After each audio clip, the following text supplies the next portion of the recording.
नमस्कार, मैं हूँ रितिका और आप देख रहे हैं मृदुभाषी की खास पेशकश नेशनल बुलेटिन, जिसमें हम आपको बताएंगे हमारे देश समाज से जुड़ी आज की वह तमाम बड़ी खबरें जो आपको जानना जरूरी है। तो चलिए शुरू करते हैं आज की बड़ी खबरों का सारगर विद रिवीजन।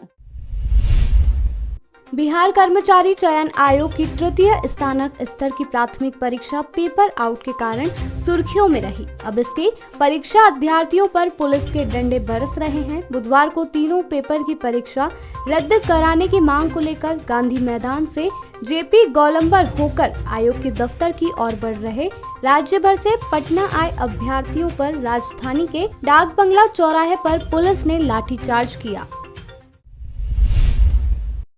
सड़क हादसे में घायल क्रिकेटर ऋषभ पंत को आज देहरादून से एयरलिफ्ट कर मुंबई ले आया गया। यहां कोकिलाबेन अस्पताल में उनका आगे का इलाज होगा। भारतीय क्रिकेट कंट्रोल बोर्ड ने बयान जारी कर कहा है कि अस्पताल के sports medicine and orthoscopy head doctor Disha Pardiwala की देखरेख में पंत का ट्रीटमेंट होगा। डॉक्टर पारदीवाला इससे पहले सचिन तेंदुलकर, युवराज सिंह, जसप्रीत बुमराह और रविंद्र जडेजा जैसे क्रिकेटर्स का इलाज कर चुके हैं। बीसीसीआई ने यह भी बताया है कि पंत के घुटने के लिगामेंट की सर्जरी की जाएगी। पंत की रिकवरी और इसके बाद रिहेबिलिटेशन प्रक्रिया पर बोर्ड की टीम नजर रखेगी। 30 दिसंबर को कार एक्सीडेंट में घायल होने के बाद से पंत को पहले रुड़की के सक्षम हॉस्पिटल में इमरजेंसी ट्रीटमेंट दिया गया। इसके बाद से उनका इलाज देहरादून के मैक्स हॉस्पिटल में चल रहा था।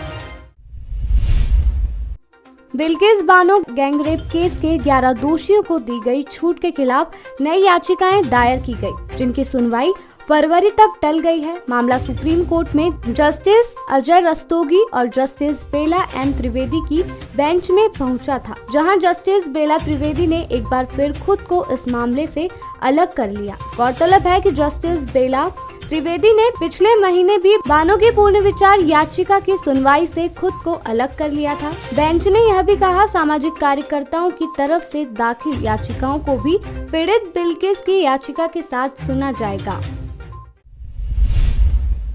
कर्नाटक बीजेपी के प्रदेश अध्यक्ष नलिन कुमार कटिल ने कार्यकर्ताओं से लव जिहाद पर फोकस करने के लिए कहा है। उन्होंने कहा कि सड़क, गटर, नालियों और अन्य छोटे मुद्दे के बारे में बात करने से ज्यादा जरूरी है कि लव जिहाद को रोका जाए। ऐसा करने के लिए प्रदेश में भाजपा सरकार की जरूरत है। प्रदेश अध्यक्ष कटिल मंगलुरु में बूथ विजय अभियान कार्यक्रम के दौरान पार्टी कार्यकर्ताओं को संबोधित कर रहे थे। इस भाषण में उन्होंने यह बातें कही। कटिल ने यह भी कहा कि पीएफआई पर बैन से पहले राज्य में दंगा चल रहा था। भाजपा नेता ने आरोप लगाया कि पीएफआई ने हिंदू कार्यकर्ताओं को निशाना बनाते हुए हत्याओं की एक श्रृंखला की योजना बनाई थी। नेशनल ग्रीन हाइड्रोजन मिशन को मंजूरी दी गई है। इस मिशन के तहत सरकार भारत को ग्रीन हाइड्रोजन हब बनाना चाहती है। केंद्रीय मंत्री अनुराग ठाकुर ने कैबिनेट मीटिंग में लिए गए निर्णयों की जानकारी देते हुए बताया कि सरकार ने 2030 तक 50 लाख टन ग्रीन हाइड्रोजन बनाने का लक्ष्य तय किया है। नेशनल ग्रीन हाइड्रोजन मिशन के लिए 19,744 करोड़ रुपयों की मंजूरी दी गई है। इस योजना के लिए प्रोत्साहित करने के लिए कंपनियों को इंसेंटिव दिए जाएंगे। इंसेंटिव पर 17,490 करोड़ रुपए खर्च किए जाएंगे। नेशनल हाइड्रोजन मिशन का ऐलान प्रधानमंत्री नरेंद्र मोदी ने पिछले साल 15 अगस्त 2021 में किया था। अनुराग ठाकुर ने बताया कि ग्रीन हाइड्रोजन हब्स का विकास किया जाएगा। इससे ग्रीन हाइड्रोजन के उत्पादक और उपभोक्ता को एक ही जगह पर लाया जाएगा। समाजवादी पार्टी के नेता आजम खान को सुप्रीम कोर्ट से झटका लगा है। दरअसल सपा नेता ने एक याचिका दायर कर सर्वोच्च न्यायालय से अपील की थी कि उनके खिलाफ यूपी में दर्ज कुछ केसों को दूसरे राज्यों में ट्रांसफर कर दिया जाए। कोर्ट ने उनके इस मांग को नकारते हुए उन्हें हाई कोर्ट जाने के लिए कहा और निर्देश दिए कि उनकी याचिका पर जल्दी सुनवाई की जा सकती है। माइक्रोसॉफ्ट के चेयरमैन और सीईओ सत्या नडेला ने कहा कि भारत को इस दशक के अंत तक तीसरी सबसे बड़ी अर्थव्यवस्था बनाने वाली 3 सकारात्मक बातें तकनीकी क्षेत्र में नजर आ रही है। इनमें तेजी से बढ़ते कृत्रिम बुद्धिमत्ता प्रोजेक्ट, भारतीय कार्य बल द्वारा अपनी क्षमताएं लगातार सुधारना और गिटहब पर डेवलपर्स की गतिविधियां शामिल है। मुंबई में आयोजित Microsoft future ready leadership summit में नडेला ने कहा, लगातार शिक्षा लेते रहना बेहद महत्वपूर्ण है। जब आपकी कार्य शक्ति अपनी क्षमताएं लगातार अपडेट करती है, बल्कि इस पर गर्व करती है, तो बाजार भी इसके अच्छे परिणाम देता है। तीनों ही तथ्य मुझे भारत के प्रति बेहद सकारात्मक बना रही है।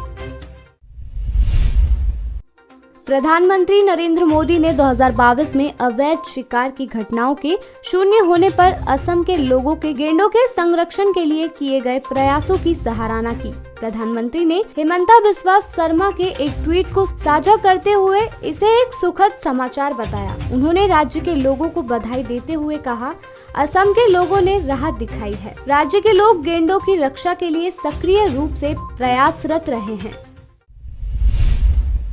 भाजपा की राष्ट्रीय कार्यकारिणी की 2 दिवसीय बैठक 16 जनवरी से दिल्ली में होगी। इसमें पार्टी के वर्तमान राष्ट्रीय अध्यक्ष जेपी नड्डा के कार्यकाल को विस्तार की मंजूरी दी जा सकती है। पार्टी सूत्रों ने मंगलवार को बताया कि पार्टी के प्रमुख संगठनात्मक निकाय की बैठक में विभिन्न राज्यों के आगामी विधानसभा चुनावों के लिए रणनीति पर विचार किया जाएगा। सूत्रों ने बताया कि भाजपा राष्ट्रीय कार्यकारिणी की बैठक में अगले साल होने वाले लोकसभा चुनाव की तैयारियों का भी जायजा लिया जाएगा। बैठक में G20 की भारत की अध्यक्षता को लेकर सरकार की ओर से तैयार देशव्यापी कार्यक्रमों पर विचार विमर्श की संभावना है। पार्टी इस संबंध में प्रधानमंत्री नरेंद्र मोदी के प्रयासों की सराहना करेगी।